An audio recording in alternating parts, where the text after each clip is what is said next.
Hello everyone, I'm Santiago, and today I'm gonna be testing Far Cry 5 on the GeForce GTX 1060 3GB. For performance monitoring, this time I won't be using CAM due to Easy Anti-Cheat, which is the anti-cheat software this game uses, so in the meantime I'll be using MSI Afterburner. So Far Cry 5, I'll be doing 1080p, 1440p and 4K. To skip out those sections of the video, check the description below. So first I'll show you the G4560 on 1080p highest settings to show you how it holds up with this GPU, and so far I was getting some drops below 60 frames per second every now and then. Mostly it seems to be CPU related because we get drops in the GPU usage and the CPU is close to 100%. So after that I show the Ryzen 3 1200 with a 3.9 GHz overclock, and I'll use the same settings and you'll still see some drops in the frame rate due to the CPU. In that case it's a little better than the G4560 because we have 4 cores instead of 2 running at 3.9 GHz. Of course it's still not perfect, so if you want to fix those drops,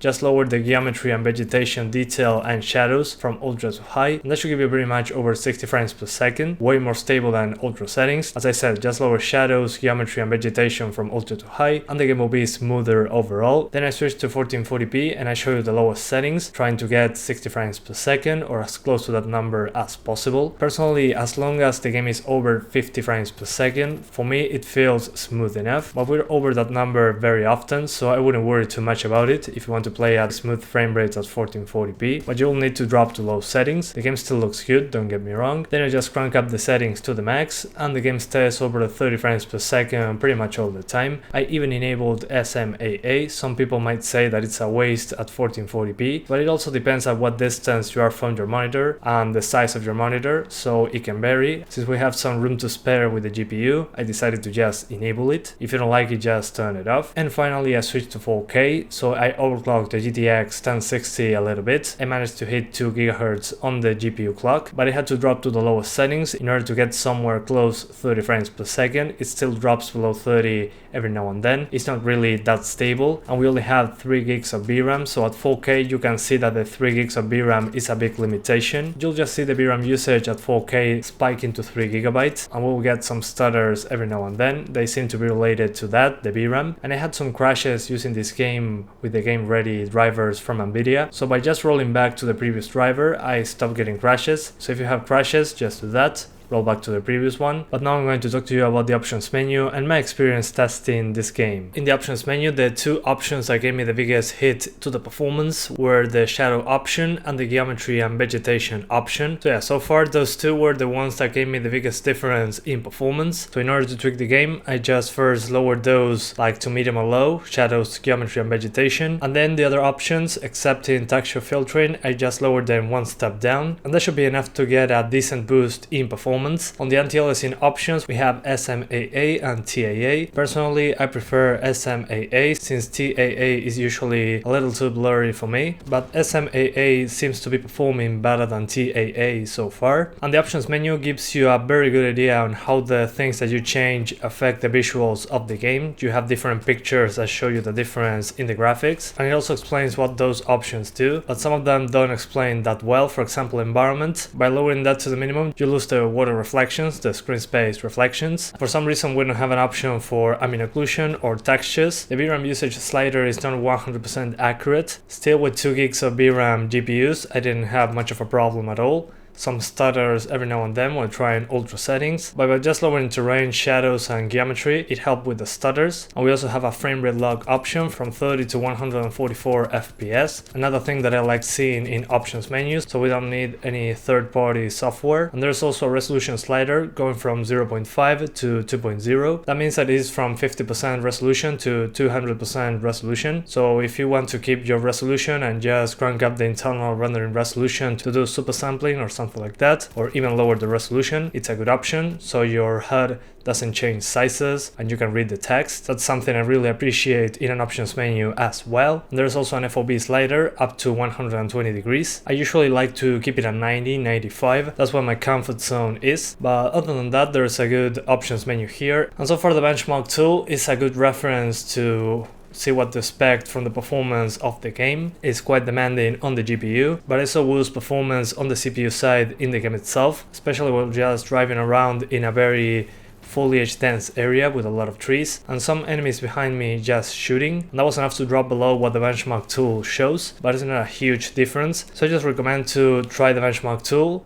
Is usually a good reference, except in on very specific places. So yeah, overall it seems to be performing very well. I wasn't expecting that from a Ubisoft game, but this seems to be very polished so far, at least on the performance side, which is what I'm just showing you here. And this game uses a lot of CPU. I saw a Ryzen 3 1200 with a 3.9 GHz overclock to be just maxed out, same with the G4560. Of course, those are not high-end CPUs, but it's good to see that the game can use all the 4 threads just fine, takes advantage of your CPU. But between the G4560 and the Ryzen 3, I saw that the Ryzen 3 was more stable overall, and on the G4560 in some occasions there were more drops below 60 frames per second if you're just targeting 60. Still, it's very difficult to maintain 60s with these two CPUs, but you can still be very close, so in my opinion the game still feels smooth enough, which is what matters. But yeah guys, that's pretty much it. I hope you keep enjoying the video, thanks for watching and see you next time.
Ken?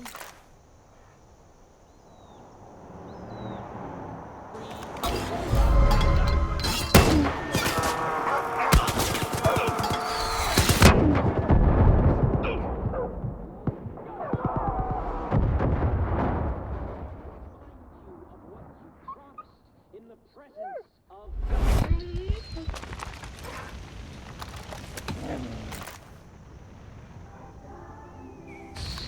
the cleansing will drown you.